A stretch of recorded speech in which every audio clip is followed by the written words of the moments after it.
Hermanos y hermanas, quiero dejar este mensaje para todo el mundo. Vemos lo que está pasando en este momento, tema de Rusia, Ucrania. Nosotros sabemos es una barbaridad, no es justo. Un país haga lo que está haciendo Rusia contra Ucrania. Ucrania es un pueblo pequeño, pobre. Tenemos que luchar para que los rusos que dejan hacer eso. Pero lo que me extraña un poco, había otros países que lo han hecho muchas veces. ¿Cuántas veces vemos los judíos matando hijos de Filistín? Pero nadie no habla. Todo el mundo ha callado.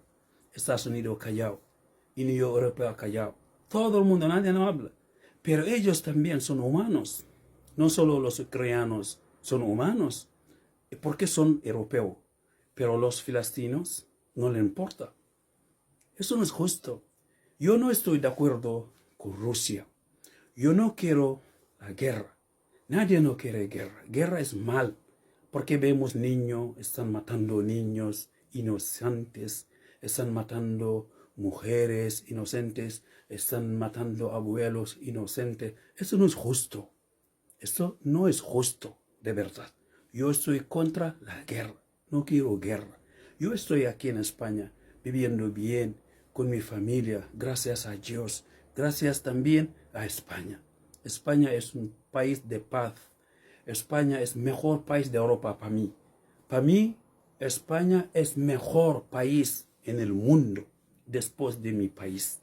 Estoy aquí con mi familia, con mis hijos. Gracias a Dios. España es mejor, pero yo quiero decir a todo el mundo, somos humanos.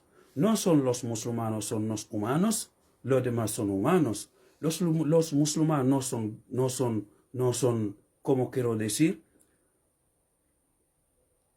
¿Cómo quiero decir? No son pollos o cabras o animales.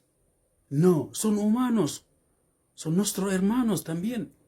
Si pasa a un país, tenemos nosotros que hablar. No solo lo que ha pasado en Ucrania, todo el mundo, toda Unión Europea están hablando.